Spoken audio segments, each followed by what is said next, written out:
अरे अगर गुंडागर्दी होती है तो एमपी एमएलए के चुनाव में नहीं होती क्या? उनको भी बंद कर दो, घर बैठ जाओ। एक ये प्रोटेस्ट है, इससे थोड़ा दबाव कम बन रहा था, तो एक ही आगे, दो को और उधर बिठाएंगे, चारों तरफ से घेरेंगे और जूत बजाएंगे इस प्रशासन के। अब पीसी कैंटीन को बंद कर दिया, लापता। अब छात्र आते हैं सुबह, भूखे घूमते हैं इधर उधर, कोई कैंटीन ही नहीं है यूनिवर्सिटी में, और हमारी खा रहे हो और हम ही पे लाठियां बजा रहे हो। बाप का राज है क्या तुम्हारे? सारे के सारे चोर हैं, लुटेरे हैं, दलाल हैं, ये सिर्फ दलाल ही करना जानते हैं। इस विषय की पूरा खाना पीना करके जचा के लठ बजाएंगे सरकार से। और यहाँ की पुलिस प्रशासन जब तक हमारी मांग नहीं मानती है ना, तो यहाँ के प्रशासन को अब की बात दिखा देंगे कि इस छात्र शक्ति 24 घंटे जेल के अंदर रखा गया। यहाँ का छात्र यहाँ के जेल में रहने के लिए थोड़ी आता है। धर्मेंद्र प्रधान के इस्तीफे देने के बाद भी राजस्थान का युवा, राजस्थान का छात्र अभी भी क्यों धरने पर बैठा है? तो आइए हम जानते हैं राजस्थान यूनिवर्सिटी के छात्र शुभम रेवाड़ से कि क्या कारण है कि छात्रों को अपना कॉलेज छोड़कर यहाँ पर बैठना पड़ रहा है। ये समय जो उनकी पढ़ाई का है उन्हें यहाँ पर बर्बाद करना पड़ रहा है, उसका क्या कारण है? तो नमस्ते शुभम जी, कैसे हैं आप? जी बिल्कुल, देखिए अभी तक तो ठीक हूँ। कितने दिनों से आप हंगर स्ट्राइक पर यहाँ बैठे हैं? आज 6वां दिन है हंगर स्ट्राइक का। तो आपकी मांगे क्या है सरकार से? अभी देखा कि नीट का पेपर लीक हुआ था, उस पर धर्मेंद्र प्रधान ने भी इस्तीफा दे दिया। लाखों युवाओं का जो भविष्य था वो उस पर अड़ा था। आपकी क्या मांगे हैं? आप क्या चाहते हैं कि आपकी ऐसी क्या मांगे हैं जो पूरी करें? क्योंकि अभी वो समय है कि छात्र को पढ़ाई करनी चाहिए, लेकिन करोड़ों छात्र, अगर कई छात्र यहाँ पर आकर धरना प्रदर्शन पर बैठते हैं, उनकी पढ़ाई का भी नुकसान हो रहा है। बिल्कुल, देखिए ये बड़ा दुर्भाग्य है आज आम छात्र का कि उन्हें धरना प्रदर्शन देना पड़ रहा है, या सड़कों पर लाठियाँ खानी पड़ रही है, या आंदोलन करने पड़ रहे हैं। आप देखिए कि राजस्थान के अंदर, आप भी राजस्थान से बिलोंग करते हैं, तो घर पे जब शाम को बात करते हैं तो अपनी लोकल लैंग्वेज में बात की जाती है। तो यहाँ के जो गवर्नर हैं वो मराठी लैंग्वेज पढ़ाने का प्रावधान लाए हैं कि राजस्थान में जितने भी विद्यार्थी हैं उन्हें मराठी पढ़ना कंपलसरी है। तो ये कहाँ का न्याय हुआ कि राजस्थान में एक आम विद्यार्थी राजस्थानी लैंग्वेज तो नहीं पढ़ सकता और उसे दूसरी लैंग्वेज पढ़ने के लिए फोर्स किया जा रहा है। तो ये हमारी मांग है कि राजस्थान विश्वविद्यालय के अंदर राजस्थानी का रेगुलर डिपार्टमेंट हो, उसके बाद अन्य किसी भी लैंग्वेज का डिपार्टमेंट आप खोल सकते हो। और प्रदेश में बंद पड़े छात्र संघ चुनाव, जिन चुनावों से जो संघर्षशील युवा राजनीति में आगे आते हैं, जिन्हें अपने संघर्ष की बदौलत राजनीति में कुर्सी हासिल होती है, उन्हें मौका नहीं मिल रहा है। तो हम सरकार से निवेदन कर रहे हैं शांतिपूर्ण तरीके से कि प्रदेश में बंद पड़े छात्र संघ चुनाव की जल्द से जल्द बहाली हो। तो इस मुद्दे पर क्या आपकी वाइस चांसलर से पहले बात हुई, या फिर आपने उनको पत्र लिखा, या फिर इस पर उनका कोई संदेश अभी तक मिला आपको? बिल्कुल, देखिए वाइस चांसलर अपने आप को इतना बड़ा, मुख्यमंत्री से भी बड़ा समझती है। 100 मीटर की दूरी पर वाइस चांसलर का बंगला है, वो मस्त शाम को अपनी इवनिंग टी इंजॉय कर रही है।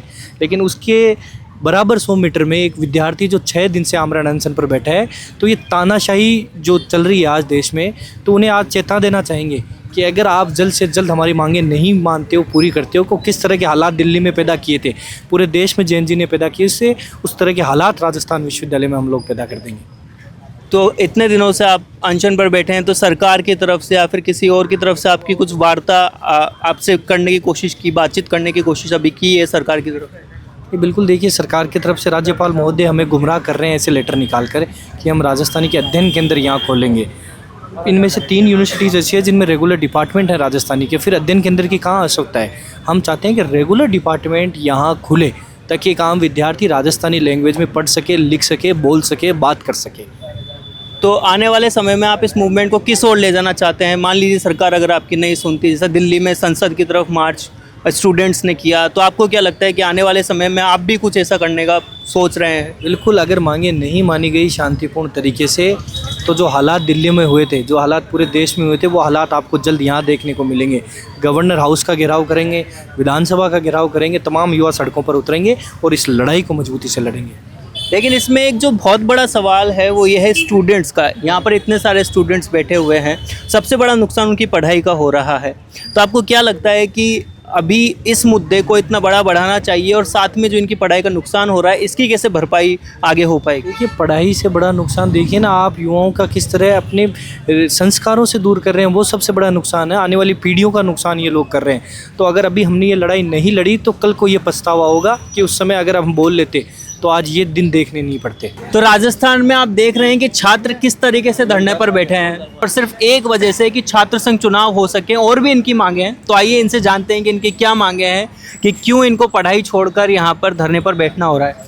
देखिए, पिछले 13 दिन से हमारे जो मांग है 13 उनको लेकर बैठे हैं यहाँ पे। हमें एक लोकतांत्रिक माध्यम दो जिससे हम हमारी आवाज़, हमारा नेतृत्व के माध्यम से विश्वविद्यालय प्रशासन के सामने रख के, ये लड़ाई 3 सालों की है। 2022 में छात्र संघ चुनाव बंद हो गए थे, उसके बाद यहाँ का प्रशासन यहाँ के आम छात्रों को आम बेसिक सुविधाओं के लिए परेशान कर रहा है। ना इनको पानी की व्यवस्था ढंग से कर रहा, ना लाइब्रेरी की व्यवस्था ढंग से कर रहा।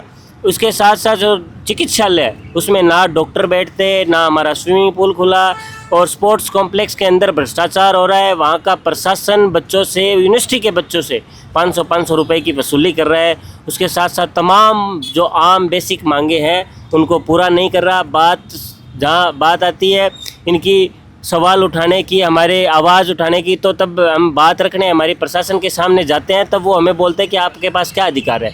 हमें चाहिए, राजस्थान की सरकार से हम डिमांड करते हैं। तो क्या एक स्टूडेंट सब सवाल भी नहीं पूछ सकता है? नहीं पूछ सकता। इस विश्वविद्यालय में तो कोई स्टूडेंट सवाल ही नहीं पूछ, यहाँ की वीसी तो मिलती ही नहीं है बच्चों से। और जब कोई सवाल पूछने जाता है तो उससे पुलिस प्रशासन के माध्यम से उठवा लिया जाता है या उसके ऊपर मुकदमे लगा दिए जाते हैं।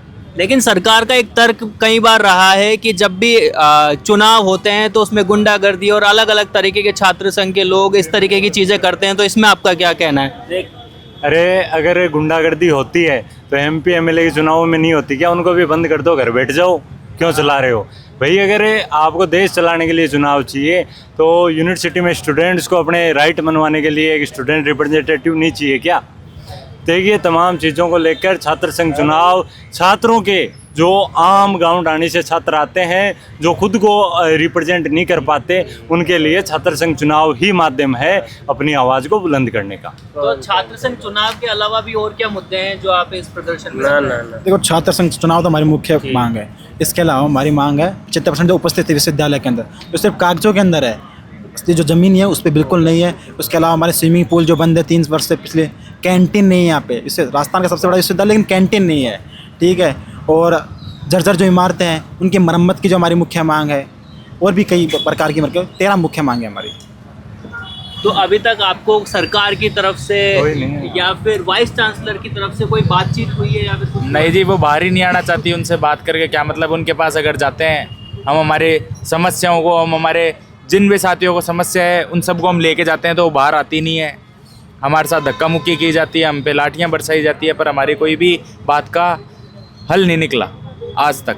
हम इतनी बार गए, एक बार भी ना तो वो हमसे मिली है, और मिली है तो हमें झूठे आश्वासन देके हमें वहाँ से भगा दिया गया है। मैंने देखा है कि बगल में एक आंदोलन चल रहा है, वो भी इसी बात को लेकर है, तो उसमें और इसमें अंतर क्या है कि क्यों दो अलग अलग, एक ही यूनिवर्सिटी के छात्र दो अलग अलग जगह पर आंदोलन प्रदर्शन कर रहे हैं? इसका क्या कारण हो सकता है? एक ये प्रोटेस्ट है, इससे थोड़ा दबाव कम बन रहा था, तो एक ही आगे, 2 को और उधर बिठाएंगे, चारों तरफ से घेरेंगे और जूत बजाएंगे इस प्रशासन की अब, क्योंकि ये बात तो मान नहीं रहा। देखिए, हम बार बार इस विश्वविद्यालय प्रशासन के पास जाते हैं कि साहब हमारी ये मांगे हैं, जो कोई पॉलिटिकल एजेंडा नहीं है हमारा। हम चाहते हैं कि जो आम छात्रों की जो मांगे, यहाँ पे कैंटीन है, वीसी कैंटीन को बंद कर दिया, लापता। अब छात्र आते हैं सुबह, भूखे घूमते हैं इधर उधर, कोई कैंटीन ही नहीं है यूनिवर्सिटी में, और गर्ल्स कैंटीन है, उधर लड़कों को एंट्री देते नहीं, तो ये बैठे हैं। अब ये बंद कर दी, कौन जाएगा? हम वीसी के पास गए, वीसी बोलती है बेटा करवाएंगे, टाइम लगेगा। एक ये तरणताल है, खेल से, स्पोर्ट्स से जुड़े कितने लड़के हैं 3 साल से बंद करके बैठे हैं कि साहब हमारे पास पानी डालने के लिए बजट नहीं है। साहब हम ला के दे दें पानी, भैया हमारे घर से टैंकर बुलवा दें, और क्या करें? हम दे दें, चालू करवाओ। हमारा हमसे जिस चीज़ के पैसे, हम ये नहीं कर रहे कि कोई एक्स्ट्रा करो, हम ये बोल रहे हैं जिस चीज़ के पैसे ले रहे हो हमसे, हमारी खा रहे हो और हम ही पे लाठियाँ बजा रहे हो। बाप का राज है क्या तुम्हारे? आते हैं, लाठियाँ मार ली। अगर हम कोई मुद्दा लेके जाते हैं, तुरंत ये पुलिस आ जाते हैं। पुलिस ने समझ रहे हैं राजस्थान यूनिवर्सिटी हमारे बाप की जागीर है, आके खड़े हो जाते हैं लट लेके कि हाँ कुछ भी करो, केस लगाएंगे। क्यों साहब, क्यों लगाओगे केस? हम आतंकवादी हैं? हम अपनी डिमांड्स को लेके जाते हैं कि साहब करो। यहाँ पे बच्चे भूखे घूमते हैं, बोल दिया कि साहब कैंटीन खुलवाओ, लट बजा रहे हैं, तो इनके बाप का राज नहीं है साहब। हम इसी चीज़ को लेके बैठे हैं। बहुत प्रताड़ित हो चुके हैं हम इस विश्वविद्यालय प्रशासन से। यहाँ की वीसी इतनी तानाशाह हो चुकी है कि अपने वीसी ऑफिस से बाहर नहीं निकलती। स्टूडेंट जाते हैं, आज से 2 साल पहले ये तरणताल के अंदर विकास यादव डूब के मर गया था, क्योंकि यहाँ पे जो तैराकी कराने के लिए जो टीचर्स होते थे वो नहीं थे, उसकी मृत्यु हो गई। राजस्थान यूनिवर्सिटी में एम्बुलेंस नहीं है, उसका परिणाम रहा कि माई हॉस्टल की एक दलित छात्रा कि हॉस्टल के अंदर मृत्यु हो जाती है और विश्वविद्यालय प्रशासन उसको एक अलग एजेंडा, एक अलग नाम देने का कोशिश करता है कि इस लड़की ने इस कारण से, हम बता भी नहीं सकते, इतने गंदे आरोप लगाए जाते हैं उस लड़की के ऊपर। तो ये निकम्मे नालायक प्रशासन में बैठे लोग हैं, इनसे एक ईंट भी इधर से उधर होती नहीं, सारे के सारे चोर हैं, लुटेरे हैं, दलाल हैं, ये सिर्फ दलाली करना जानते हैं इस विषय की और राजस्थान सरकार की। बस दलाली करो, अपना पेट भरो, और इसी को लेकर छात्र संघ चुनाव नहीं करवा रहे। अब आगे की आपकी क्या रणनीति है? मान लीजिए सरकार अगर आपकी बातें नहीं सुनती है, आगे हमें कोई, देखो देश में भूख हड़ताल भी देखी है देश ने, पिछले 20 दिन सोनम वांगचुक जी ने जंतर मंतर पर किया, लेकिन लास्ट में क्या, लास्ट में जब संसद का घेराव कर रहे थे आम छात्र, उस पर कैसे पुलिस प्रशासन का बल प्रयोग किया गया।